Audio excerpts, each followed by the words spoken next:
Assalamualaikum sahabat semuanya. Semoga kita senantiasa diberi kesehatan dan kelancaran rizkinya. Amin ya Rabbal Alamin. Abu Nawas debat nasab. Pada suatu hari, Baginda Raja mendapat undangan pertemuan raja-raja dan para bangsawan. Pertemuan ini bertempat di negeri sahabatnya yang juga seorang raja. Tapi yang membuat Baginda Raja bingung siapa yang akan mendampinginya. Pasalnya penasehat istana yang selalu menemani sedang sakit keras dan sampai saat ini belum juga sembuh. Kemudian salah satu menteri menyarankan supaya mengajak Abu Nawas sebagai gantinya. Awalnya Baginda Raja sempat ragu, hampir-hampir ia menolak usulan menterinya itu. "Kenapa harus dia? Memangnya tidak ada orang lain?" kata Baginda Raja.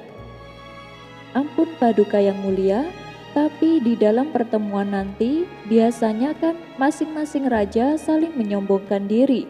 Tidak ada salahnya mengajak Abu Nawas, sebab dia pasti akan dibutuhkan.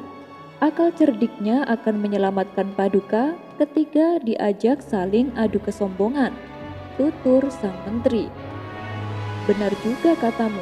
Baiklah, beritahukan kepada Abu Nawas supaya besok ikut saya." Singkat cerita, pergilah Abu Nawas dan Baginda Raja dengan didampingi beberapa pengawal kerajaan. Setibanya di sana, Baginda Raja dan Abu Nawas dipersilahkan duduk di tempat kehormatan bersama dengan raja-raja yang lain. Masing-masing raja didampingi oleh penasehatnya. Setelah membahas berbagai macam urusan kenegaraan, tibalah waktunya obrolan santai. Di antara mereka, raja dari Jazirah Arab mulai membuka obrolannya. "Penasehatku ini orangnya sangat pintar. Dia ahli dalam menyusun strategi perang. Setelah aku selidiki, ternyata nasabnya tersambung ke Nabi Daud. Pantas saja dia begitu hebat." Raja dari Persia tidak mau kalah. "Penasehatku juga pandai. Berkat kepintarannya dalam mengelola pangan, negeri kami tak pernah kelaparan meskipun ketika waktu datang masa paceklik. Dan kalian lihatlah sendiri, dia bukan hanya pintar, tapi juga sangat tampan. Setelah aku selidiki, ternyata nasabnya tersambung ke Nabi Yusuf." Raja berikutnya juga tak mau kalah. "Begitu pula dengan penasehatku, orangnya sangat penyabar dan bijak. Pintunya selalu terbuka untuk rakyat manakala ada yang ingin mengadukan masalah. Oleh sebab itulah dia sangat dicintai rakyatku. Dan setelah aku selidiki, ternyata nasabnya tersambung ke Nabi Zulkifli. Dia itu benar-benar sosok manusia yang jarang bisa ditemukan." Akhirnya tibalah giliran Baginda Raja untuk berbicara, tapi ia bingung harus berkata apa. Apalagi yang diajaknya kali ini adalah Abu Nawas, manusia konyol yang sering berbuat usil. Di tengah kebingungannya, tiba-tiba Abu Nawas buka suara. "Kalau saya bukanlah penasehat istana, bukan pula seorang menteri. Saya hanya orang biasa saja, tapi saya bebas keluar masuk istana semau saya. Karena saya adalah keturunan orang di mana para malaikat pun bersujud kepadanya." Sontak orang-orang yang ada di situ kaget dan terkejut mendengarnya. Kemudian salah satu raja bertanya kepada Abu Nawas, "Luar biasa, hebat sekali orang yang kau ceritakan itu. Apakah nasabmu tersambung kepadanya?" Dengan penuh percaya diri Abu Nawas menjawab, "Tentu saja nasabku tersambung kepadanya." Untuk kedua kalinya mereka dibuat kagum dan takjub dengan pengakuan Abu Nawas. Baginda Raja sendiri sempat kaget dan hampir tak percaya. Kemudian para penguasa yang sedang berkumpul kembali berkata kepada Abu Nawas, "Berarti kau bukanlah orang sembarangan. Pantas saja rajamu memperlakukanmu dengan sangat istimewa. Kalau boleh tahu, siapa nama orang yang kau maksud? Tanya mereka penasaran. Dia adalah Nabi Adam, dan aku adalah keturunannya. Semua orang pasti tahu bahwa nasabku tersambung kepadanya. Balas Abu Nawas. Seketika seisi ruangan menjadi penuh dengan suara gelak tawa. Kisah selanjutnya adalah Amir bin Tufail, seorang tokoh kafir Quraisy yang berani menghina Allah, hingga pada akhirnya ia tewas disambar petir. Kisah ini berawal ketika Rasulullah mengutus salah satu sahabatnya untuk mendatangi rumah Amir. Pergilah kepadanya dan panggillah dia untuk datang kepadaku, kata Rasulullah. Maka pergilah sahabatnya itu menjalankan perintah Rasulullah. Sesampainya di rumah Amir, sahabat tersebut menyampaikan apa yang diamanatkan Rasulullah. "Wahai Amir, Rasulullah memanggilmu," ucapnya. "Siapa itu Rasulullah dan apa itu Allah? Apakah ia terbuat dari kuningan ataukah terbuat dari emas?" Balas Amir meledeknya. Mendapat jawaban demikian, sahabat itu pun memutuskan kembali menghadap Rasulullah. "Wahai Rasulullah, saya sudah menyampaikan apa yang engkau perintahkan, tapi dia menolaknya. Bahkan dia malah mengolok-olokmu dan Allah." Mendengar itu, Rasulullah tidak tersulut emosi. Beliau sama sekali tak menunjukkan amarahnya. Yang ada justru Rasulullah menyuruh sahabatnya untuk kembali mendatangi Amir. Ketika sahabat tersebut sampai di rumah Amir, ia mendapatkan perlakuan yang sama. "Wahai Rasulullah, dia masih tetap menolaknya dan kembali mengolok-olokmu dan Allah." Akan tetapi Rasulullah memintanya kembali mendatangi rumah Amir untuk ketiga kalinya. Tokoh jahiliyah itu tetap dengan jawabannya semula. Ia menolak mendatangi Rasulullah dan mengolok-olok Allah dan Rasul-Nya. Kemudian Allah Subhanahu wa Ta'ala mengirimkan awan ke arah kepalanya. Lalu terdengar guruh dan terjadi petir yang menyambar kepalanya hingga tewas mengenaskan. Lalu turunlah ayat yang berbunyi, "Dan guruh bertasbih memujinya. Demikian pula para malaikat karena takut kepadanya." Dan Allah melepaskan halilintar lalu menimpanya kepada siapa yang Dia kehendaki. Sementara mereka berbantah-bantahan tentang Allah, dan Dia maha keras siksaannya. Quran Surah Ar-Ra'd ayat 13. Kisah ini terdapat dalam tafsir Ibnu Katsir. Wallahu a'lam bishawab. Kisah selanjutnya dikisahkan ketika Sunan Kudus menunaikan ibadah haji, ternyata di daerah tersebut sedang terjangkit wabah virus yang mematikan. Penguasa di sana mengadakan sayembara. Siapa yang berhasil melenyapkan wabah virus penyakit akan diberi hadiah harta benda yang cukup besar. Namun meski sudah banyak orang yang mencoba, tak ada satupun yang berhasil. Hingga pada akhirnya Sunan Kudus menghadap penguasa negeri itu. Tapi kedatangannya disambut dengan sinis oleh sang khalifah. "Dengan apa kau akan melenyapkan wabah penyakit itu?" tanya sang khalifah. "Insya Allah aku akan melenyapkannya dengan doa," jawab Sunan Kudus. "Kalau hanya doa, kami sudah puluhan kali melakukannya di tanah Arab ini. Banyak para ulama terkenal, tapi tak ada satupun dari mereka yang berhasil mengusir wabah penyakit ini," jelas sang khalifah. "Iya, saya mengerti. Memang tanah Arab ini gudangnya para ulama. Tapi jangan lupa ada saja kekurangannya, sehingga doa mereka tidak terkabulkan," balas Sunan Kudus. "Sungguh berani kau berkata demikian. Memangnya apa kekurangan mereka?" tanya sang khalifah sedikit emosi. "Anda sendiri yang menyebabkannya. Anda telah menjanjikan hadiah yang menggelapkan mata hati mereka, sehingga doa mereka tidak ikhlas. Mereka berdoa hanya karena mengharap hadiah, tutur Sunan Kudus. Mendengar itu, sang khalifah pun terdiam. Tak berselang lama, ia persilahkan Sunan Kudus untuk melaksanakan niatnya. Singkat cerita, setelah Sunan Kudus membaca beberapa amalan dan dilanjutkan dengan doa, dalam waktu singkat, wabah penyakit yang menyerang negeri Arab seketika menghilang. Bahkan beberapa orang yang terkena wabah tersebut mendadak sembuh total. Bukan main senangnya hati sang khalifah. Ia pun mengucapkan rasa syukur dan ucapan terima kasih kepada Sunan Kudus. Disitulah ia mulai menyadari bahwa orang yang ada di hadapannya bukanlah orang sembarangan.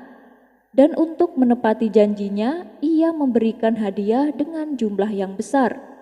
Akan tetapi Sunan Kudus menolaknya. Beliau justru hanya meminta sebuah batu yang berasal dari Baitul Maqdis. Sang khalifah pun mengizinkannya. Batu tersebut kemudian dibawa ke tanah Jawa. Sepulangnya di tanah Jawa, ia membangun masjid di daerah Kudus. Dan batu tersebut dipasang di pengimaman. Sekarang masjid yang dibangunnya masih berdiri kokoh dan dinamai dengan nama Masjid Kudus. Kisah selanjutnya, ayah Nabi Soleh alaihi salam yang bernama Kanuk dulunya adalah penyembah berhala. Bahkan ia dipercaya masyarakat kaum Samud untuk mengurusi berhala-berhala mereka. Hingga pada suatu hari saat dia melakukan sujud kepada berhala yang paling besar, tiba-tiba kepala berhala tersebut menunduk. Hal ini membuat Kanuk terkejut dan sedikit ketakutan. Dan yang lebih membuatnya bertambah kaget, Allah menjadikan berhala itu bisa berbicara kepadanya. Hai Kanuk, sesungguhnya engkau akan memiliki keturunan yang akan menjadi nabi yang diutus kepada kaum Samud. Tatkala mendengar itu, seketika Kanuk lari terbirit-birit. Ketika malam tiba, Allah mengutus seorang malaikat ke badannya dalam rupa seekor burung.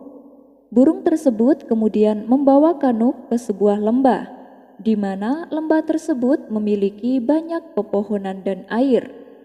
Ketika pagi harinya, setelah Kanuk terbangun, ia terkejut bukan main. Kenapa dirinya tiba-tiba berada di sebuah lembah, padahal tadi malam ia tidur di rumahnya. Ia pun lalu berjalan-jalan di sekitaran lembah tersebut. Kemudian pandangannya tertuju pada sebuah gunung tinggi di hadapannya, di mana di gunung itu terdapat sebuah gua. Lantas ia memutuskan untuk memasuki gua tersebut. Setelah berada di dalam gua, Allah membuatnya tertidur selama 100 tahun. Keberadaan Kanuk yang hilang secara tiba-tiba membuat Raja kaum Samud kebingungan. Ia lalu memerintahkan para prajurit untuk mencari keberadaan Kanuk. Namun setelah beberapa hari pencarian, Kanuk tak kunjung ditemukan. Akhirnya sang raja mengangkat pelayan lain guna mengurusi berhala-berhalanya. Setelah 100 tahun berlalu, di rumah Kanuk yang telah ditinggalkan ada seorang wanita yang dirundung kesedihan. Wanita itu adalah istri Kanuk. Kemudian Allah mengutus burung gagak untuk mendatangi rumahnya. Ia pun segera terbang dan bertengger di depan pintu rumah wanita itu.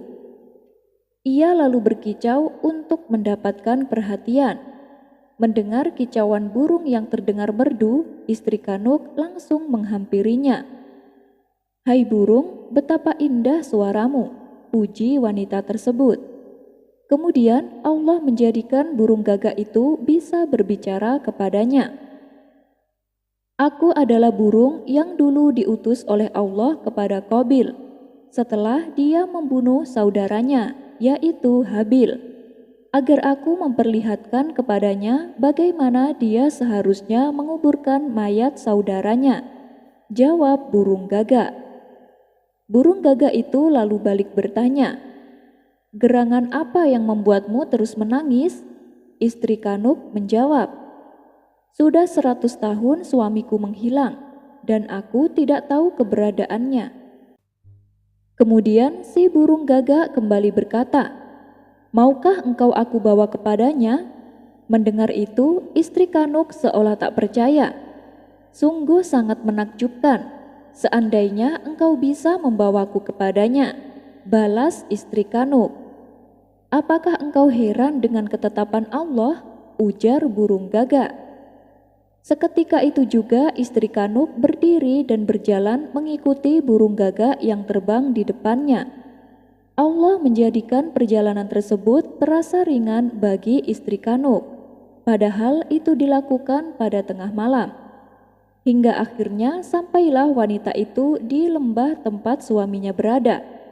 Kemudian burung gagak itu bertengger di atas pintu gua dan berkata kepada istri Kanuk, "Masuklah engkau ke dalamnya." Istri Kanuk pun menuruti perkataannya, dan di sana dia menjumpai suaminya sedang tertidur.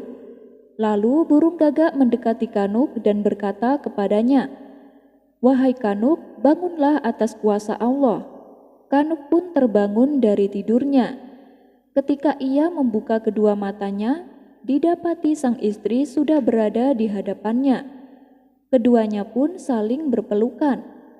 Setelah beberapa hari mereka bersama di dalam gua, akhirnya istri Kanuk mengandung seorang bayi. Bayi itulah yang kelak akan lahir menjadi seorang nabi bagi kaum Samud, yaitu Nabi Soleh alaihi salam. Kelahiran Nabi Soleh ini terjadi pada malam Jumat di bulan Muharram. Di malam kelahirannya, semua kepala berhala tertunduk. Demikianlah kisah lahirnya seorang Nabi Soleh yang diutus Allah bagi kaum Samud. Kisah ini dinukil dari Syekh Muhammad bin Ahmad bin Ilyas dalam bukunya yang diterjemahkan oleh Abdul Halim yang berjudul Kisah Penciptaan dan Tokoh-Tokoh Sepanjang Zaman. Wallahu a'lam bishawab. Kisah selanjutnya. Dahulu di zaman sahabat Nabi ada seorang Nasrani yang menetap di kota Madinah, di mana orang Nasrani tersebut selalu mengejek seruan adzan. Apabila ia mendengar seruan adzan di kalimat Asyhadu anna Muhammadar Rasulullah, yang artinya saya bersaksi bahwa Muhammad adalah utusan Allah, si Nasrani ini membalasnya dengan berkata, Harqa al-kadzab, yang artinya semoga terbakarlah pembohong itu. Kemudian pada suatu malam, seorang pembantunya masuk ke dalam rumahnya sambil membawa obor api. Saat ia sedang tertidur, ternyata percikan kecil dari api yang dibawanya terjatuh, sehingga menyebabkan rumah itu terbakar semuanya. Tragisnya, laki-laki Nasrani itu terbakar beserta keluarganya ketika sedang tertidur. Kisah ini diriwayatkan oleh Ibnu Jarir dari As-Saddi. Wallahu a'lam bishawab. Kisah selanjutnya. Dikisahkan, Nabi Isa alaihi salam mempunyai pengikut setia yang berjumlah 12 orang. Pengikut ini disebut sebagai kaum Hawariyun. Suatu ketika, Nabi Isa mendapatkan wahyu, yakni berupa sebuah perintah untuk menjalankan ibadah puasa selama 30 hari. Beliau pun lalu menyampaikan perintah tersebut kepada 12 orang pengikut setianya, yaitu kaum Hawariyun. Maka berpuasalah mereka selama 30 hari lamanya. Pada ujung bulan setelah mengerjakan puasa, mereka meminta hadiah kepada Nabi Isa. Tak tanggung-tanggung, mereka meminta sesuatu yang sangat besar. Mereka menginginkan sebuah hidangan yang diturunkan dari langit untuk mereka berbuka puasa. Mendengar permintaan tersebut, Nabi Isa tak habis pikir, karena telah banyak mereka melihat mukjizat yang Allah berikan kepada Nabi Isa.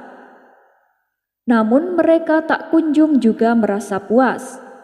Nabi Isa khawatir kalau ia memenuhi permintaannya, pengikutnya akan seperti umat-umat terdahulu, di mana mereka meminta sesuatu yang besar kepada Allah, namun berujung pada kekafiran. Nabi Isa tak ingin hal itu terjadi kepada para pengikut setianya.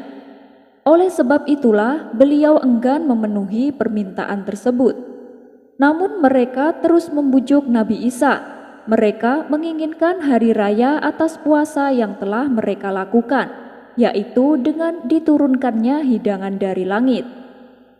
Wahai Nabiullah, kami meminta hidangan itu, karena kami ingin memakannya dan agar tentram hati, agar keimanan kami menjadi lebih kuat, dan supaya kami mengetahui bahwa kamu memang menyampaikan hal yang benar, dan kami menjadi orang-orang yang menyaksikan hidangan itu, kata mereka beralasan. Karena keinginan mereka begitu keras, Nabi Isa pun akhirnya tak sanggup menolaknya. Beliau kemudian menengadahkan kedua tangannya ke langit seraya berdoa kepada Allah agar permintaan umatnya dikabulkan. Ya Allah, ya Tuhan kami, turunkanlah kepada kami sebuah hidangan dari langit, yang hari turunnya akan menjadi hari raya bagi kami, bagi orang-orang yang bersama kami, dan yang datang sesudah kami, dan menjadi tanda kekuasaan Engkau. Berilah kami rezekimu, dan Engkaulah yang maha pemberi rezeki, kata Nabi Isa dalam doanya. Allah pun lalu mengabulkan permintaannya, dan kemudian Allah berfirman, sesungguhnya aku akan menurunkan hidangan itu kepadamu.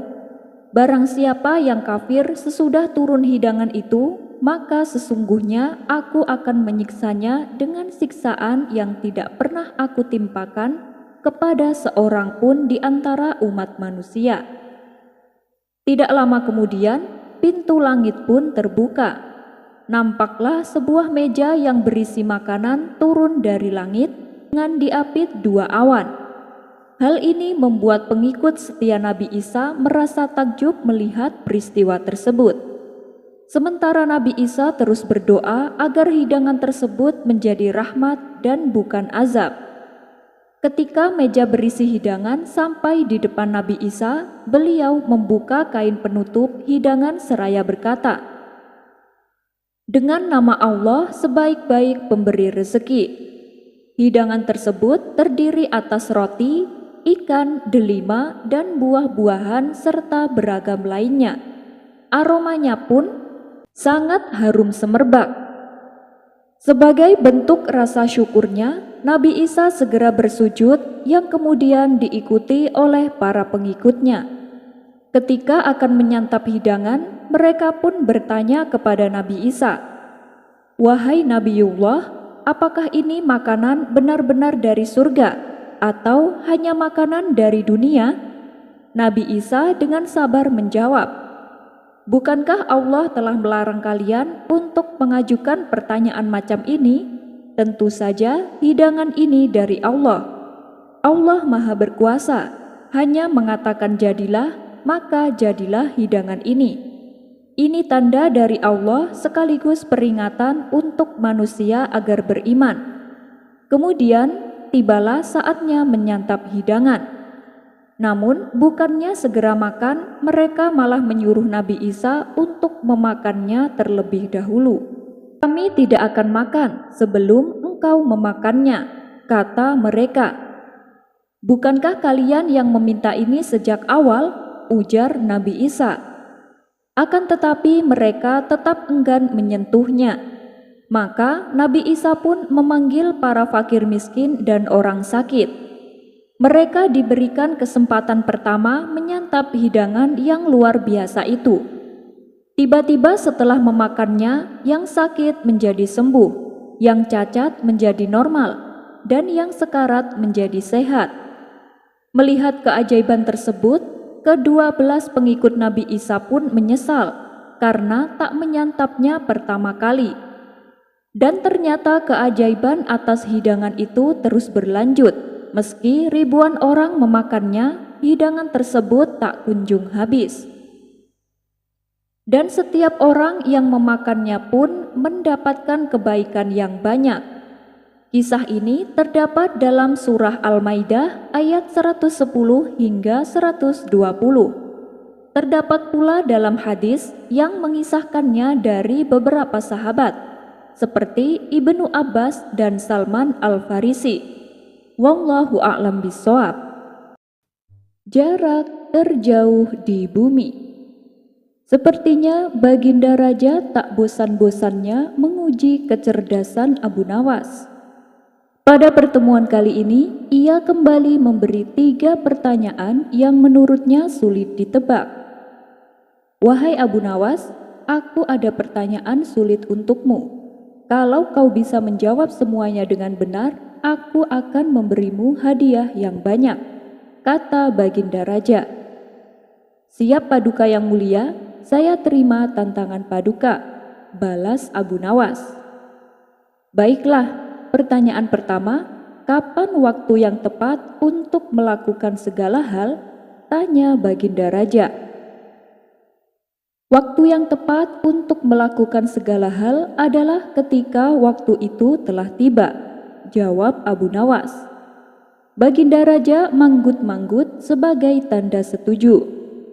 Sekarang pertanyaan kedua Abu Nawas, apa yang merupakan jarak terjauh di dunia? Tanya Baginda Raja.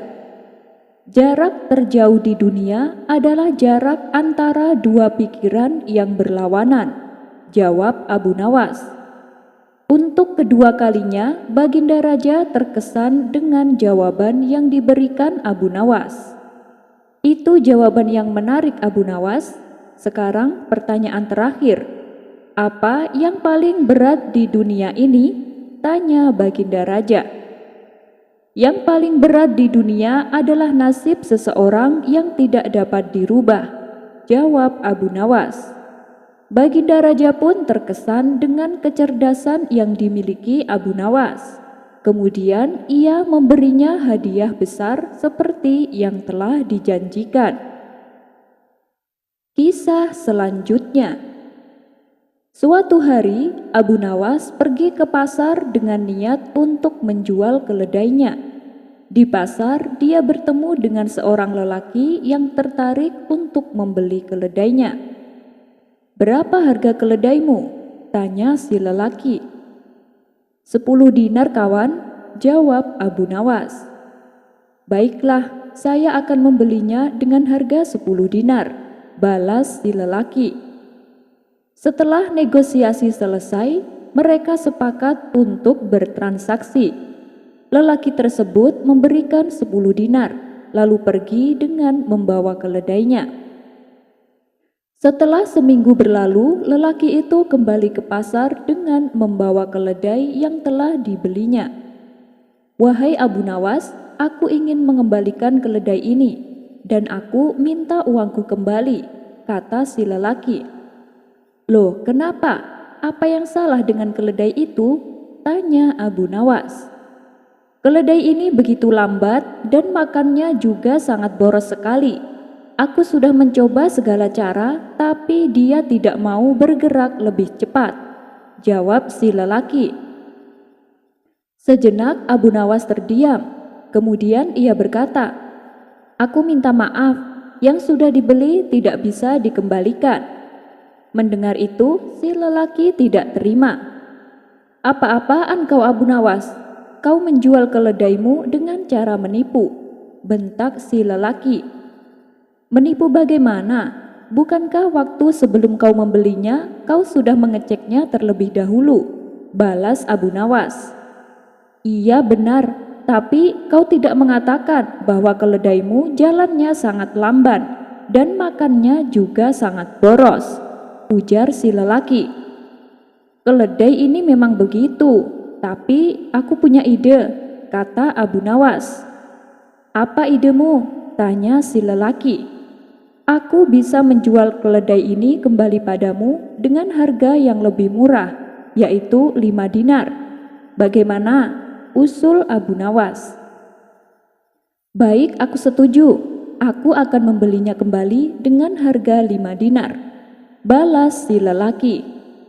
Setelah transaksi selesai, si lelaki pergi dengan membawa kembali keledainya.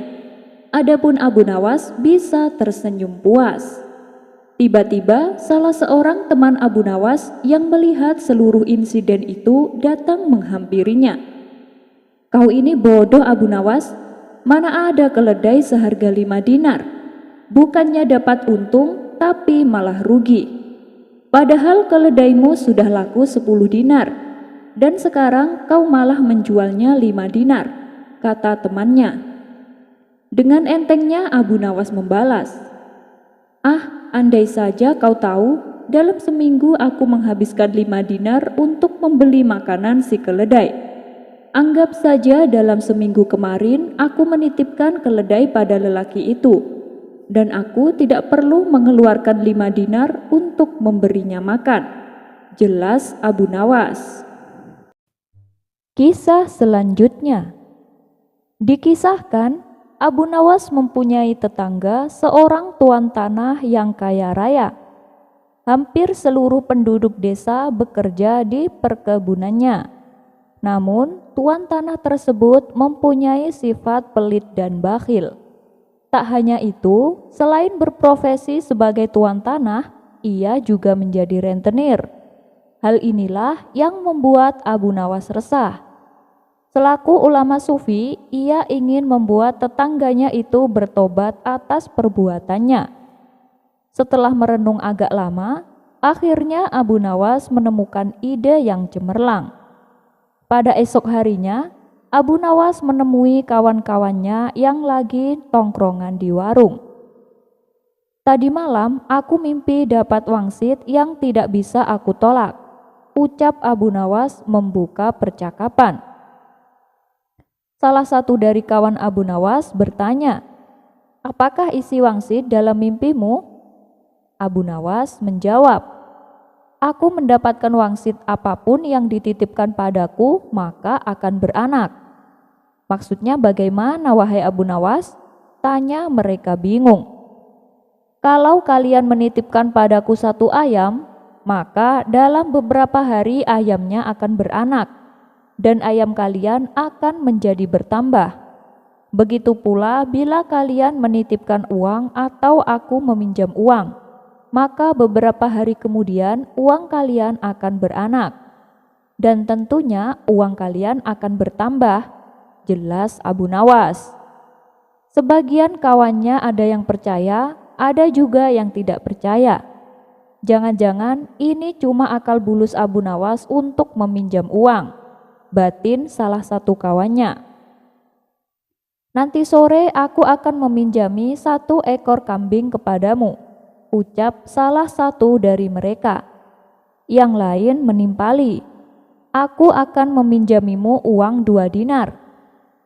Silakan, dengan senang hati," balas Abu Nawas. Setelah 5 hari berlalu, ternyata benar. Kambing dan uang yang dipinjamkan kepada Abu Nawas menjadi beranak. Yang meminjami 1 ekor kambing dikembalikan Abu Nawas menjadi 3 ekor kambing. Yang meminjami uang 2 dinar dikembalikan Abu Nawas menjadi 5 dinar. Berita tentang Abu Nawas tersebut tersebar ke seluruh penduduk desa dan sampai ke telinga tuan tanah pelit yang menjadi rentenir. Dengan ditemani beberapa pengawalnya, tuan tanah itu mendatangi rumah Abu Nawas. "Wahai saudaraku Abu Nawas, adakah keperluan yang kau inginkan? Katakan saja, nanti aku bisa meminjamimu," ucap tuan tanah merayu. "Maaf tuan, kayaknya saat ini saya lagi tidak membutuhkan apa-apa," balas Abu Nawas. "Baiklah, nanti kalau kamu perlu apa-apa, datang saja padaku, jangan sungkan-sungkan," timpal si tuan tanah dengan senyum yang ramah. "Baik tuan, kapan-kapan saya akan ke rumah tuan," ucap Abu Nawas. Tuan tanah dan para pengawalnya pun pamit pulang meninggalkan rumah Abu Nawas. Di suatu sore, Abu Nawas merasakan lapar. Ia tak mempunyai apapun di dalam rumah untuk dimakan. Kemudian Abu Nawas mendatangi tuan tanah untuk meminjam 3 butir telur. Dengan senang hati, si tuan tanah menyambut dan meminjamkannya kepada Abu Nawas. 5 hari kemudian, Abu Nawas mengembalikan telur yang dipinjamnya. Si tuan tanah menerimanya dengan senang hati. Saat ia membuka bungkusan yang dibawa Abu Nawas, jumlah telurnya bertambah menjadi 5. "Kok telurnya ada 5, Abu Nawas?" tanya tuan tanah pura-pura tidak tahu sembari tersenyum. "Tidakkah tuan mendengar kabar apapun yang saya pinjam pasti beranak?" jawab Abu Nawas. Si tuan tanah pun tersenyum bahagia. Ia lalu menawarkan pinjaman-pinjaman lain kepada Abu Nawas. Namun Abu Nawas menolaknya dengan alasan sedang tidak butuh. Hingga pada suatu hari Abu Nawas kembali mendatangi tuan tanah yang kaya raya itu. "Ada perlu apa wahai saudaraku Abu Nawas?" tanya si tuan tanah. "Saya ingin meminjam uang 1.000 dinar, jawab Abu Nawas. 1.000 dinar tentulah jumlah uang yang terbilang cukup banyak. Dengan uang segitu bisa untuk menggaji seluruh karyawan tuan tanah selama sebulan. Tuan tanah kaya raya itu segera membuka berangkas uangnya dan meminjamkan uang sejumlah 1.000 dinar kepada Abu Nawas. "Ini uangnya wahai saudaraku, silahkan dibawa pulang," ucap tuan tanah sambil memberikan uangnya. Abu Nawas pun pulang dengan membawa uang 1.000 dinar. Sementara tuan tanah yang pelit itu berkhayal, "Tidak lama lagi uangku akan bertambah banyak," ucapnya dalam hati kegirangan. Hari berganti hari, si tuan tanah merasa tidak sabar menunggu kedatangan Abu Nawas. 5 hari berlalu, Abu Nawas masih belum juga datang. Tak terasa sudah berjalan 1 bulan dan Abu Nawas tak kunjung datang ke rumahnya. Karena tidak sabar, si tuan tanah mendatangi Abu Nawas dengan didampingi pengawalnya. "Wahai Abu Nawas, sudah sebulan aku menantimu, tapi kamu malah tidak datang," kata si tuan tanah. "Oh iya tuan, maafkan saya. Sebenarnya saya akan ke rumah tuan, namun saya sangat sibuk. Tapi berhubung tuan sudah ada di rumah saya, sekalian saja ada yang mau saya bicarakan," kata Abu Nawas beralasan. "Tidak apa-apa wahai saudaraku, silakan, apa yang mau engkau bicarakan?" balas si tuan tanah. "Begini tuan, uang yang tuan titipkan padaku 3 hari kemudian mati. Boro-boro bisa beranak, yang ada malah mati tak tersisa," jelas Abu Nawas. "Apa maksudmu wahai Abu Nawas?" tanya tuan tanah penuh emosi. "Kamu mau mempermainkan aku ya?" sambungnya. "Tidak tuanku, tapi memang begitulah kenyataannya," balas Abu Nawas. Tak terima dengan hal itu, si tuan tanah lalu melaporkan Abu Nawas ke pengadilan. Ia menuntut Abu Nawas agar dihukum pancung karena telah menipu dirinya dengan jumlah uang yang sangat besar. Saat keduanya dihadapkan kepada hakim, si tuan tanah berkata, "Wahai hakim yang mulia, Abu Nawas telah menipuku. Katanya uang yang aku titipkan kepadanya bisa beranak, tapi kenyataannya dia menipuku dan tidak sepeser pun mengembalikan uangnya padaku. Saya minta supaya Abu Nawas dihukum pancung," ucap si tuan tanah dengan emosi. Setelah mendengar kesaksian dari tuan tanah, sang hakim bertanya kepada Abu Nawas, "Benarkah seperti itu wahai Abu Nawas?" Abu Nawas menjawab, "Dari awal sudah saya katakan padanya tuan hakim, apapun yang dititipkan padaku bisa beranak. Dan kebetulan uang yang ia titipkan padaku bukannya beranak, tapi malah mati. Dan aku tak mungkin mengembalikannya karena sudah mati. Bukankah sesuatu yang beranak pasti bisa mati?" kata Abu Nawas menjelaskan. Sang hakim manggut-manggut dan membenarkan ucapan Abu Nawas. Memang segala sesuatu yang beranak cepat atau lambat pasti akan mati. Dengan ini, Abu Nawas dibebaskan dari segala tuduhan dan tidak diwajibkan untuk mengganti rugi. Mendengar keputusan itu, si tuan tanah langsung jatuh pingsan. Ia telah tertipu oleh wataknya sendiri sebagai orang yang kikir dan berprofesi sebagai rentenir. Ungkap kasus pencurian, Abu Nawas minta bantuan ayahnya yang sudah mati. Dikisahkan, tetangga Abu Nawas yang bernama Hasan telah bertahun-tahun menabung untuk membeli seekor sapi. Hingga pada akhirnya uang yang dikumpulkan sudah bertambah banyak. Kemudian uang tersebut langsung ia gunakan untuk membeli sapi. Tapi nasib sial menimpanya. Baru 1 malam di dalam kandang, sapinya sudah hilang dicuri maling. Hasan pun menjadi sedih dan kecewa. Ketika ia melaporkannya kepada Tuan Hakim tak bisa berbuat apa-apa karena tak ada jejak atau petunjuk apapun untuk bisa mengungkap siapa pencurinya. Kabar tentang hilangnya sapi milik Hasan dengan cepat menyebar ke seluruh penduduk. Kemudian salah satu kawan Hasan menyarankan supaya meminta bantuan Abu Nawas untuk menemukan kembali sapinya. Maka pergilah Hasan ke rumah Abu Nawas. "Tolonglah saya Abu Nawas, sapi itu hanya milikku satu-satunya yang berharga," kata Hasan sambil menangis. Sejenak Abu Nawas terdiam. Ia terus berpikir bagaimana caranya menolong Hasan. "Baiklah Hasan, mari ikut aku," ajak Abu Nawas. Lalu mereka pergi menuju pasar terdekat. Di sana mereka melihat seorang penjual daging yang sedang menjual daging sapi. Abu Nawas segera mendekatinya dan bertanya dengan serius, "Hai kawan, apakah kamu melihat sapi milik Hasan?" Mendapat pertanyaan tersebut, penjual daging itu menjadi bingung. Ia pun kemudian menjawab, "Tidak, aku tidak melihat sapi milik siapapun. Aku hanya menjual daging yang dibawa oleh para peternak." Lalu Abu Nawas berpura-pura memeriksa daging yang dijual. "Wahai Hasan, mungkinkah sapimu berubah menjadi daging ini?" tanya Abu Nawas kepada Hasan. Hasan pun terkejut dan mulai panik. "Apa maksudmu Abu Nawas? Sapiku tidak mungkin berubah menjadi daging," jawab Hasan. "Tenang Hasan, jangan tegang begitu," balas Abu Nawas.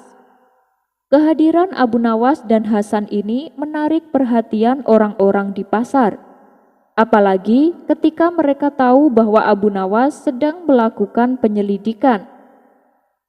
Setelah berhasil menjadi pusat perhatian, Abu Nawas berkata di hadapan orang-orang, "Ketahuilah bagi siapapun pencurinya, kalau dalam 1 hari tidak dikembalikan, jangan salahkan saya bila aku akan melakukan tindakan seperti yang dulu ayahku lakukan saat kehilangan keledainya," ancam Abu Nawas. Ancaman Abu Nawas ini pun tersebar dan menjadi perbincangan orang-orang. Kalau Abu Nawas sampai berkata demikian, berarti dia tidak main-main, kata salah seorang warga yang sedang duduk di sebuah warung bersama kawan-kawannya. "Iya betul, ayahnya kan dulu seorang hakim yang tegas. Ketika masih menjabat, dia tak segan-segan melakukan segala cara untuk mengungkap kasus pencurian. Bahkan dia pernah sampai melibatkan ratusan prajurit istana agar pencurinya tertangkap. Dan yang aku dengar, para prajurit tersebut bukan prajurit biasa. Mereka terlatih untuk menyiksa dan menginterogasi," sahut lainnya. "Kalau begitu, berarti Abu Nawas akan melakukan cara ini. Dia kan dekat dengan Baginda Raja. Mudah saja bagi dia untuk meminta bantuannya. Apalagi yang jadi korban adalah orang miskin seperti Hasan. Abu Nawas paling benci dan murka kalau orang miskin yang menjadi korban, timpal warga yang lain." Rupanya percakapan mereka ini terdengar oleh si pencuri yang kebetulan ada di warung tersebut. Ia pun seketika menjadi panik dan ketakutan. Kemudian ia pulang ke rumah untuk mengambil sapi dan mengembalikannya kepada Hasan. "Hai kawan, ini sapimu aku kembalikan. Tapi tolong jangan beritahu Abu Nawas kalau aku pencurinya. Dan bilang padanya agar membatalkan niatnya karena sapimu kan telah kembali," kata si pencuri. Pada keesokan harinya, dengan wajah ceria, Abu Nawas mendatangi warung tempat biasa ia berkumpul bersama kawan-kawannya. "Wahai Abu Nawas, aku dengar kabar katanya sapi milik Hasan sudah kembali. Apa benar?"